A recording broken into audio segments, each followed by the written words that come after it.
All right. Good morning, Doug. How are you doing today? Well, it's a fine, sunny, pleasant day here on the Uruguayan Pampas. Uh, You're not far from where I am, although you're not actually on the Pampas. No, we have rolling hills around us, which Hmm. makes it a little bit more scenic, but basically the same. Yeah. So it's a day like all days. And when you're inside looking at your computer screen, in many ways, it doesn't really matter where you are, quite frankly. No, that's a good point, which is why we need to get out. Yes, we really should get out more. Like, what's in the news? In other words, what has been fed to us over our computer screens? Because I've never met the man, but they say that Lloyd Austin uh, has been in the hospital, or was in the hospital. Well, maybe he's still in the hospital because apparently, and you can't get a straight answer on this, or at least I haven't been able to. Where is Lloyd Austin, the Secretary of Defense, and what's the problem with him?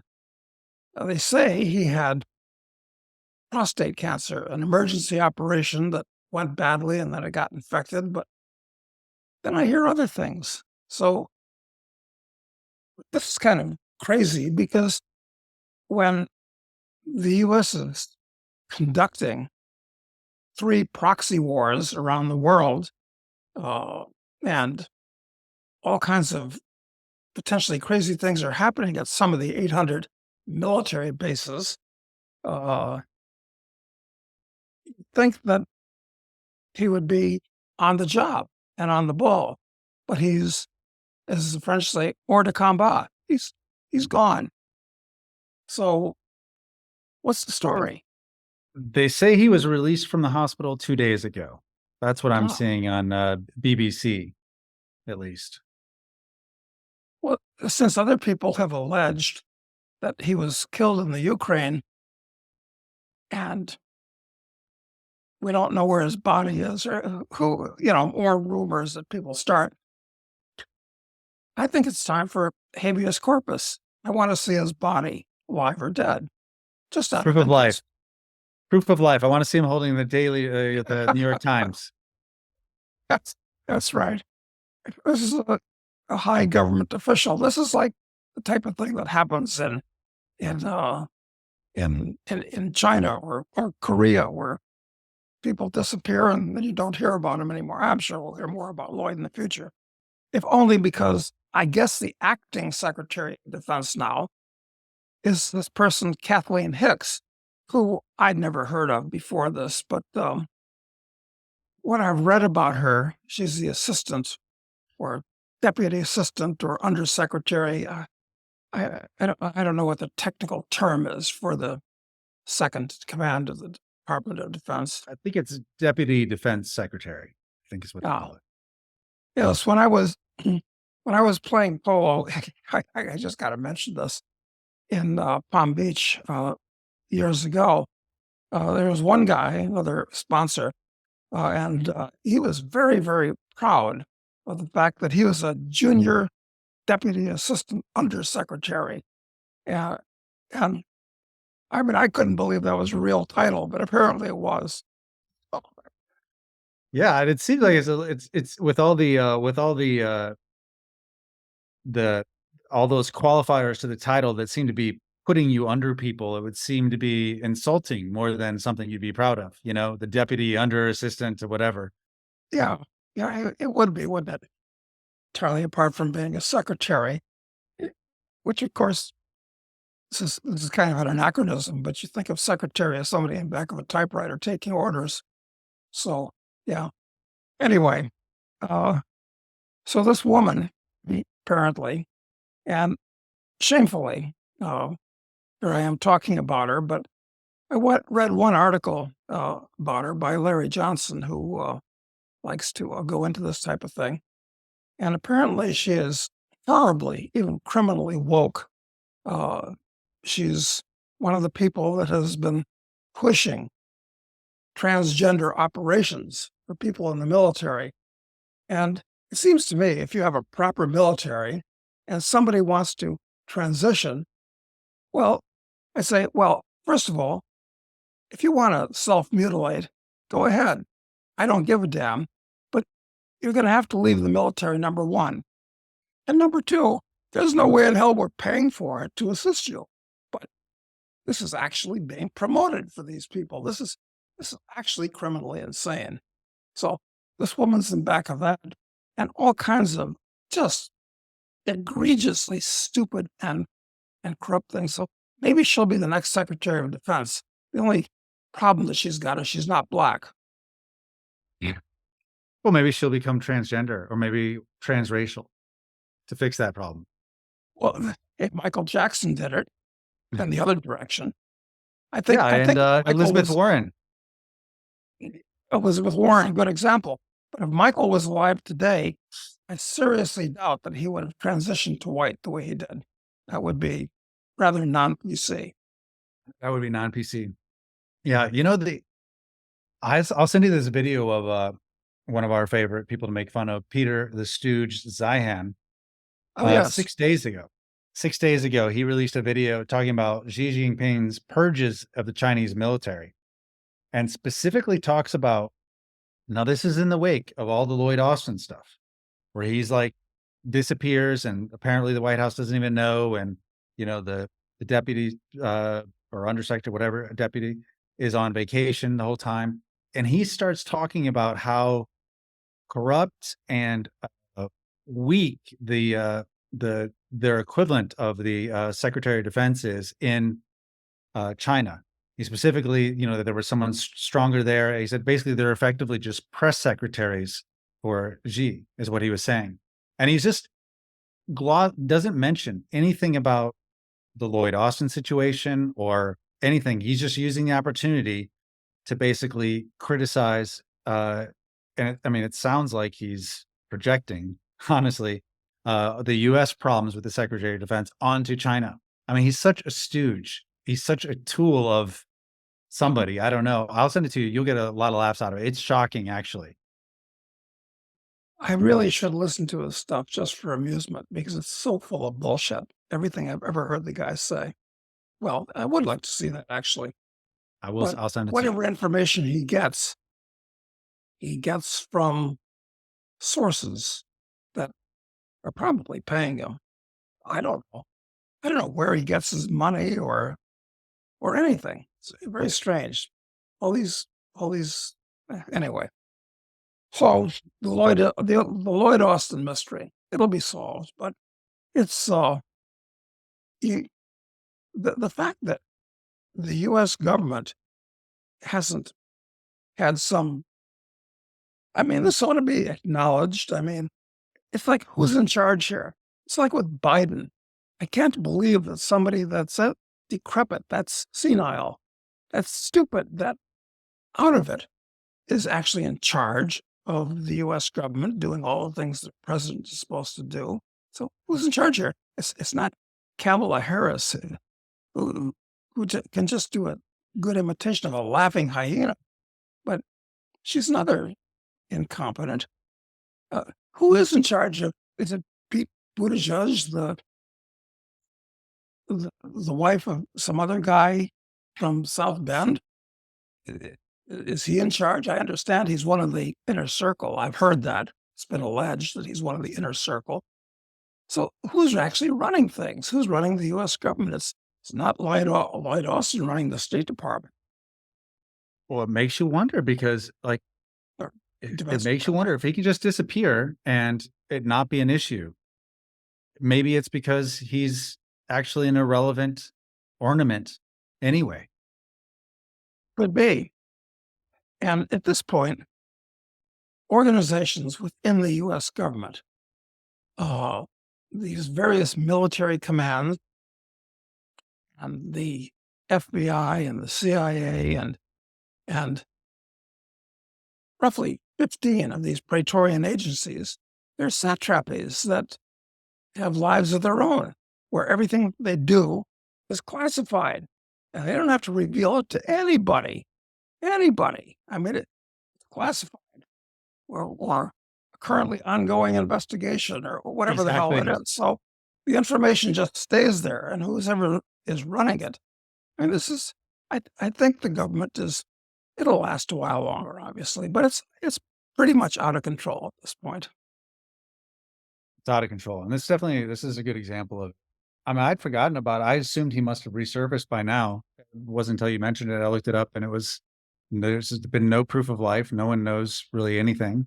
And, there's the official story, which honestly, even the official story well, so let's say people weren't notified and, if they told Biden, not like he would recollect anyway. But at some point, when you see this and it becomes public, you would assume you should fire people.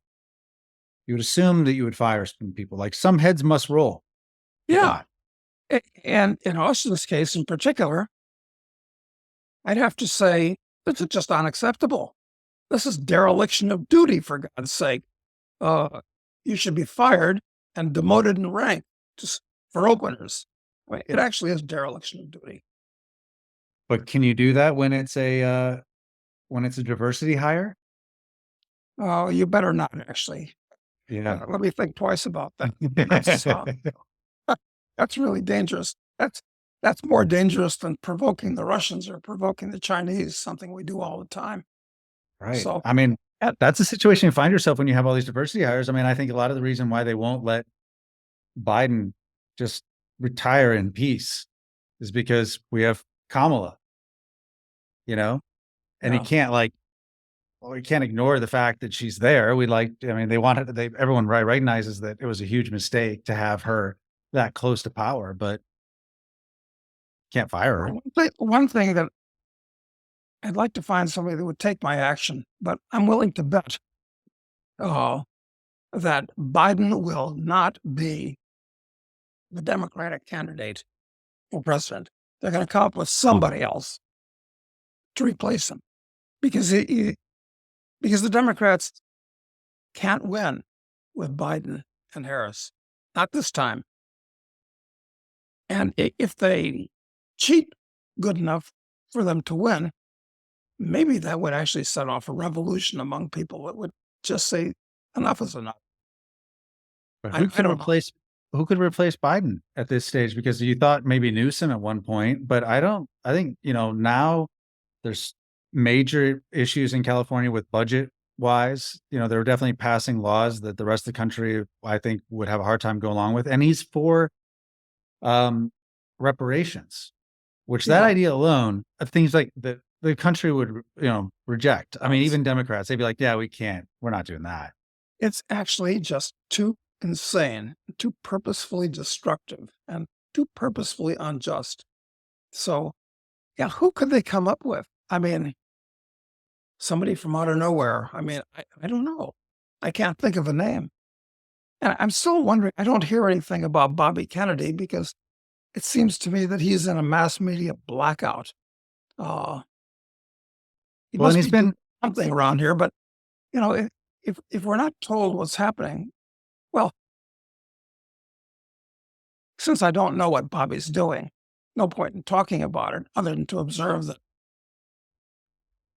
I mean, I'm not good at searching things on the internet, but he's not on any of the mass media for sure.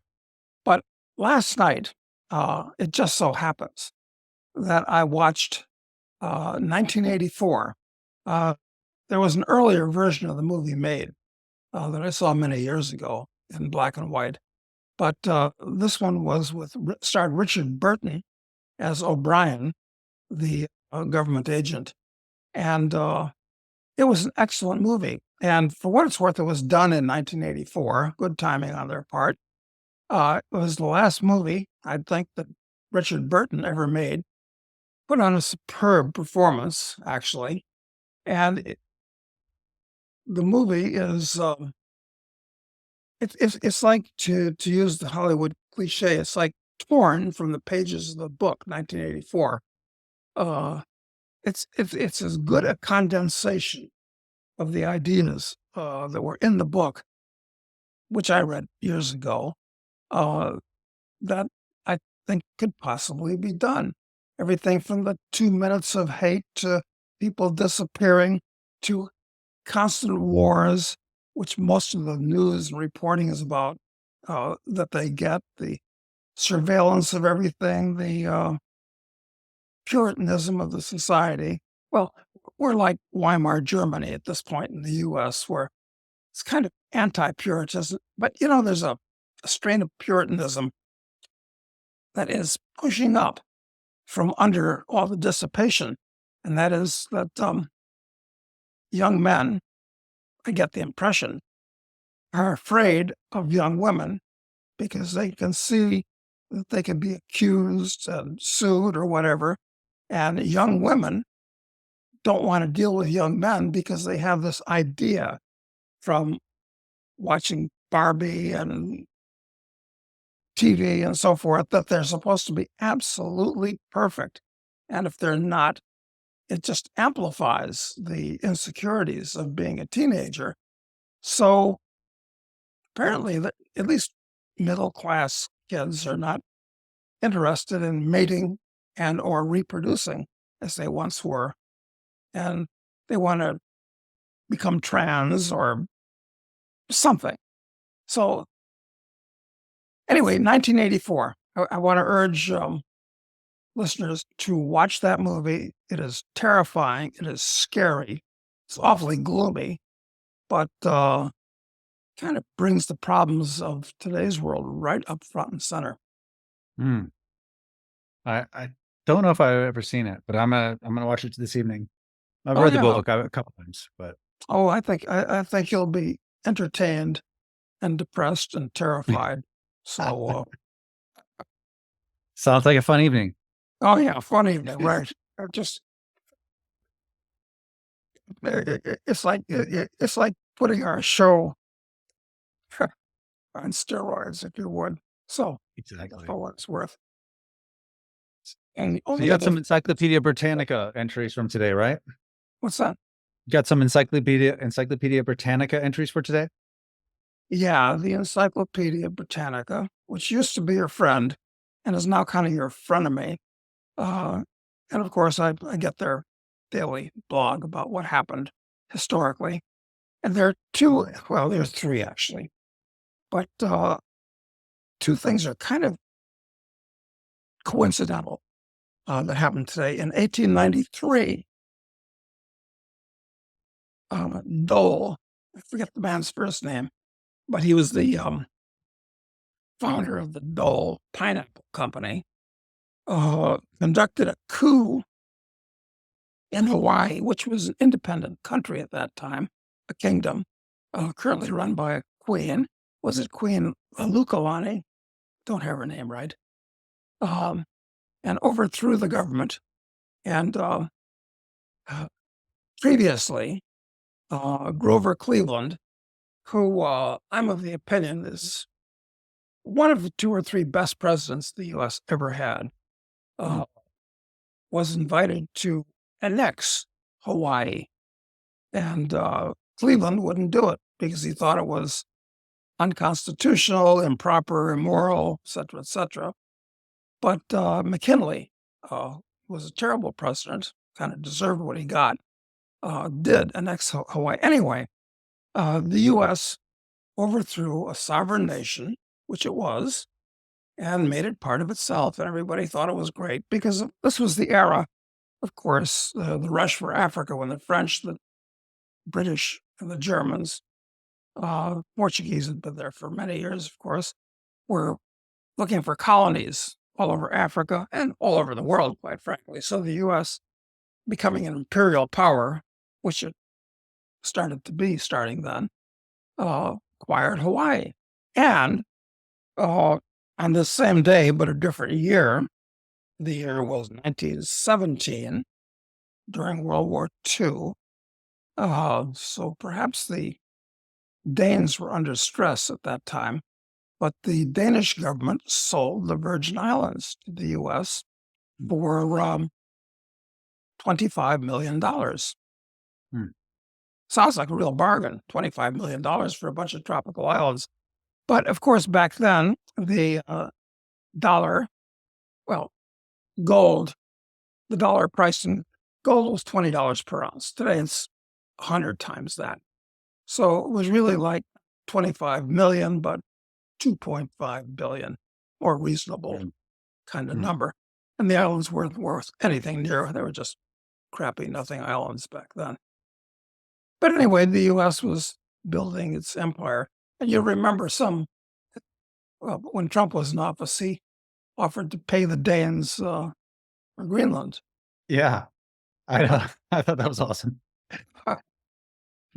So was the Hawaii event, was that the real kickoff toward the imperial desires in the US? Because, you had the Spanish-American War after that, not long After after that, which then we end up with the Philippines, for instance. That's a good question. Well, of course, the acquisition of Alaska came before that. Seward's icebox, was that in the 1850s that we acquired Alaska? But that was a purchase. And of course, you could say that the Louisiana purchase was kind of the start of it when But Napoleon, those were purchases, at least they were theoretically, from purchases. Yeah. Yeah. I mean, you could build an argument for it. Yeah, for both of those, but they were purchases as opposed to an act coup. And it was the conquest of Hawaii kind of shameful, kicking poor old queen out of her office to take it over. Was that the first actual imperial acquisition that the U.S. made, taking over or running another country from? Were we doing anything before then in Central America? Well, we must have been.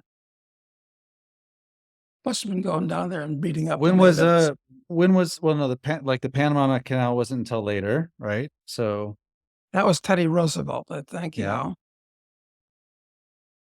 I don't think nobody cared about Guatemala and Honduras. No bananas.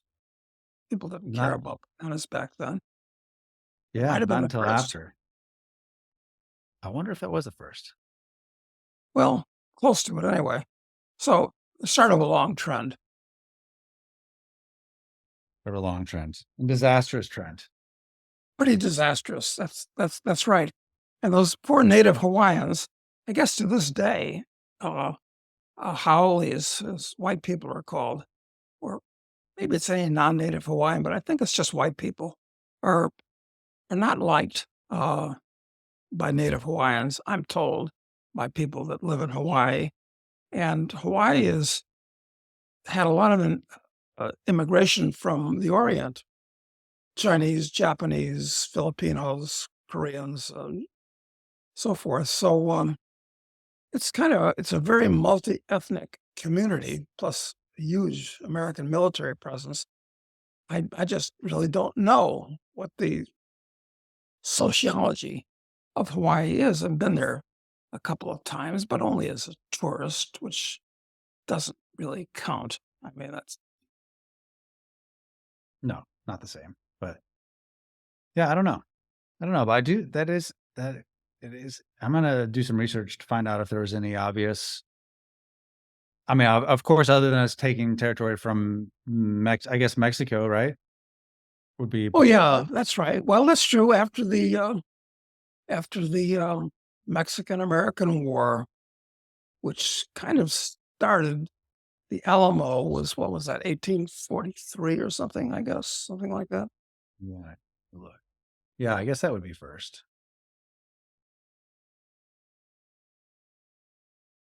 Oops, sorry. And the Get my Republic phone. of Texas, of course, idiotically wanted to join the U.S. Maybe because they were afraid that the Mexicans were going to reconquer the territory, which they could have done at that point, I suppose. The Alamo was in 1836. 1836, right? Okay. Hmm. Well, anyway, the U.S. isn't going to be doing that stuff anymore at this point. Bits and pieces are going to start falling off, I think. And I wonder about Hawaii because it's, I think it's the highest tax state in the country, even more than California or New York, and with all the various taxes. And it's also got the highest cost of living. That's for sure of any of the states. So I guess unless you're a high government official or somebody of that nature, um, or just spend all your day surfing, uh, Hawaii is not an ideal place to live. Expensive. Yeah. So, Unless you're Mark Zuckerberg and then you have your compound there and you're growing, I don't know if you saw this where he's really autistic and out of touch with reality, so he's bad at reading a room, but, I like what he's doing. He has he's doing regenerative ag there, growing his own Wagyu, and he's feeding them with beer and, a macadamia nut grove that he grew, and people are like, a lot of people are bad about it because, 1, it's out of touch, I get it, out of touch, it's like let them eat cake kind of a thing, I agree, yeah, it but, costs no a lot of the regenerative ag people were pissed about it because they said he's doing it wrong. I mean, I think it's awesome that he's, connected to reality in some way still. I think that's a good thing. well, At of least course, the wanting news food. cycle is driven on, but has there ever been any fallout from that huge fire that they had, was in Maui, wasn't it? It was Maui. Yeah. Was there any fallout? I just think a lot of people lost their homes and were forced to move out. I don't know what the upshot of it is, though, honestly. Like you said, news cycle. It happened. It's done. Move on. That's right. That's right. And maybe So 10 years from now, I'll see it in the Encyclopedia Britannica and see what the revisionist history take on whatever happened there is, which we may not ever really know what really happened or who, if anybody, is responsible for it. speaking of revisionist history, it's been harder for me, and I'm a big fan of reading history. But, in the last several years, I've become more aware that, like, a lot of the history is revisionist. I mean, of course, the victor writes the history, all that kind of thing.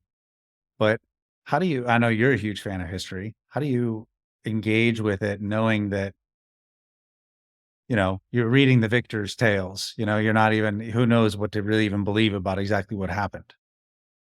Yeah, it kind of gives me more respect for Henry Ford, who said history is bunk.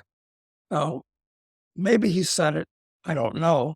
Maybe he said it because he was kind of a Philistine, kind of a know nothing that doesn't believe that anything happens before here and now is of any That's true. relevance. Maybe that's why I said it. But maybe it's because he knew enough to realize that the victors write the history and then it becomes kind of the common myth and the real facts are buried.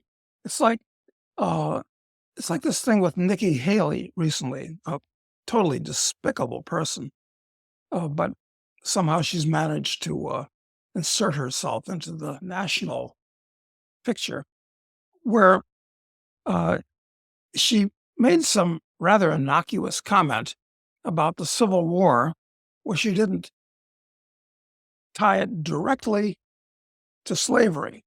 Well, actually, it wasn't tied directly to slavery. And I don't know what her actual beliefs are, but it was actually a tax and a fiscal thing and a power thing with, but slavery was, yeah, everybody was talking about slavery and nobody liked slavery and all this type of thing. But that was not the actual cause of the Civil War.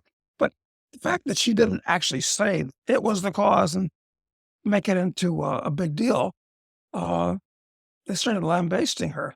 Uh, of course, I despise Nikki Haley. I was glad to see her being lambasted, but it was for entirely the wrong thing. So, Okay. history. I mean, what really happened as opposed to what the academics decided to tell everybody what happens. You print it in the school book, and if it's printed in the school book, it must be the fact. But it's not a lot of the time. Hmm. Yeah. Yeah. Okay. Nikki Haley's a disgusting person.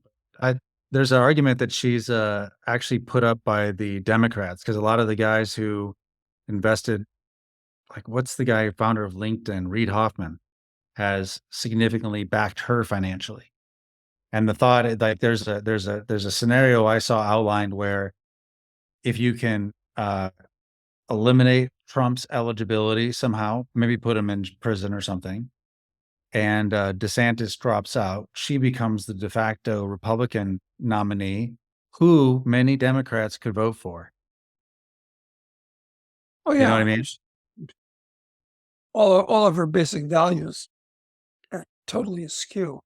And I'll tell you something that I don't know what to believe. I really don't know what to believe. It's that I've listened to many of the things that Vivek Ramaswamy has said, and I'd say at least 90% of the things that he's said appeal to me. I mean, the things he wants to do, says he doesn't want to do when he's president was okay, great. But there are people that are alleging that he is he's been bribed to say these things, like Patrick Byrne, who is the president of Overstock.com, has said in public that he was told uh, that if he put himself in the political limelight and did what he was told, he would become a billionaire. They'd make it happen. Well, you can do that by buying the stock or all kinds of things would happen.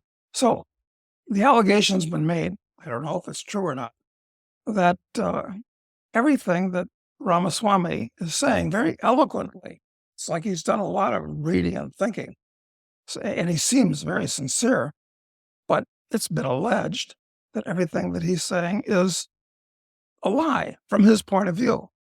Have you heard that? I have heard that, and there was there's I think I shared with you this comedian Owen Benjamin, who I think is Oh pretty yeah, hilarious.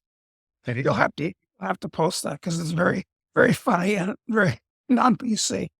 yeah, he basically wages jihad on any sacred cow.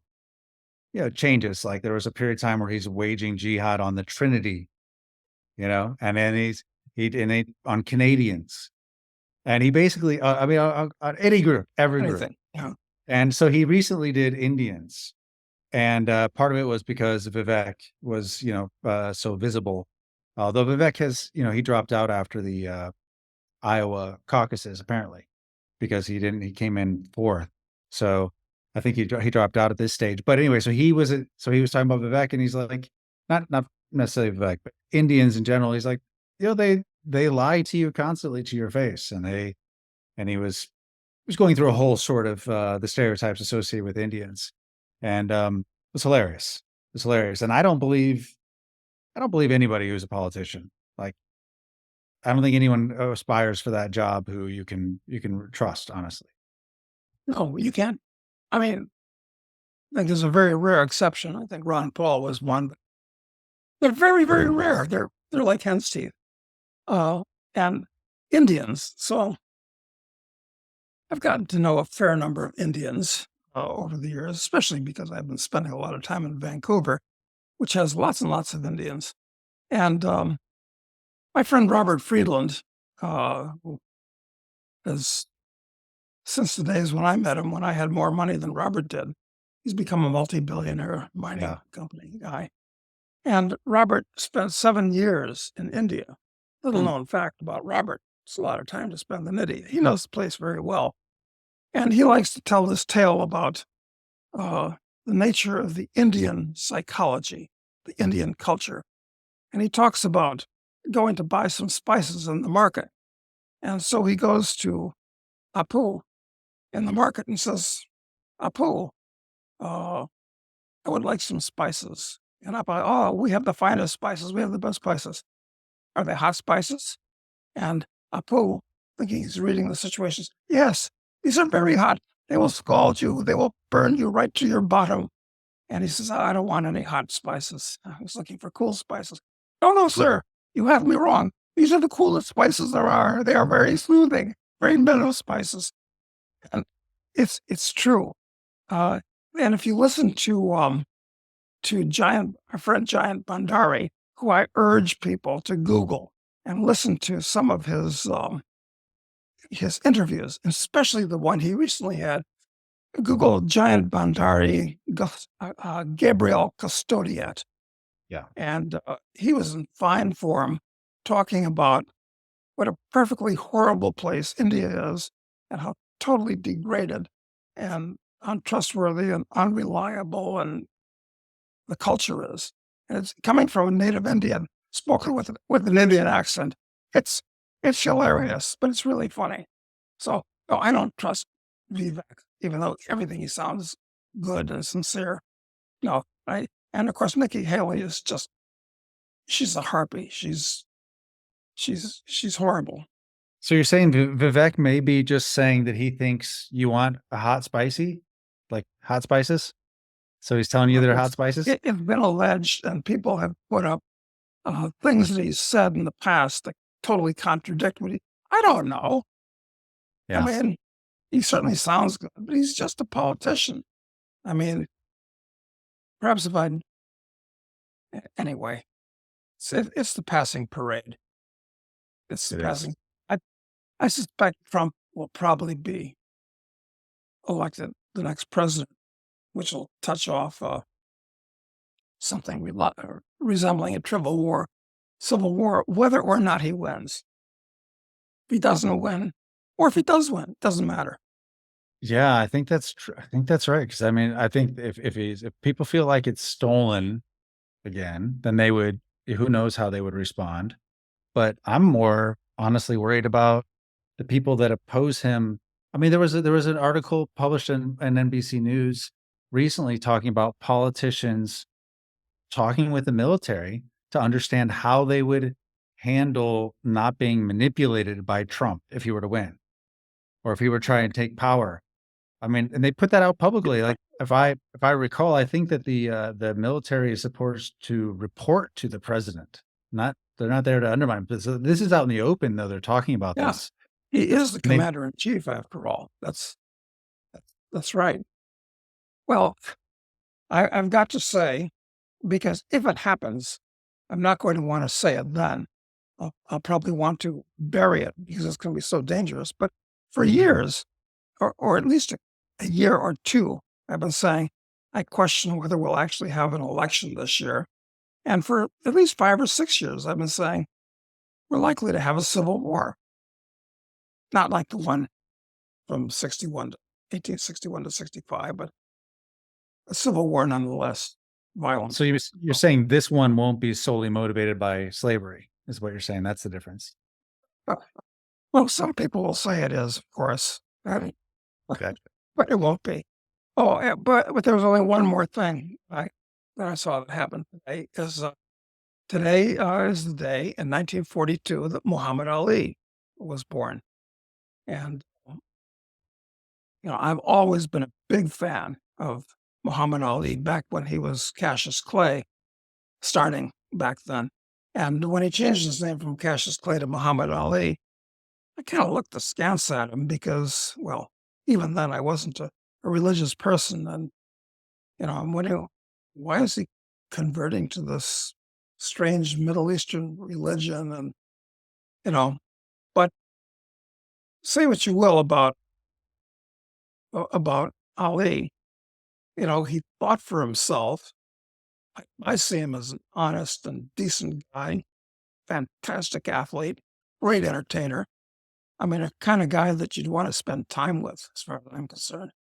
Absolutely. So, This is like the second or third time that his name has come up in Encyclopedia Britannica, and you have to imagine that he's the kind of person that at some point will be disappeared because it was an independent thinker and he had a lot of admirable qualities. And it seems like they don't want to focus on those. I guess because he's still a minority, so he fits, but maybe not forever.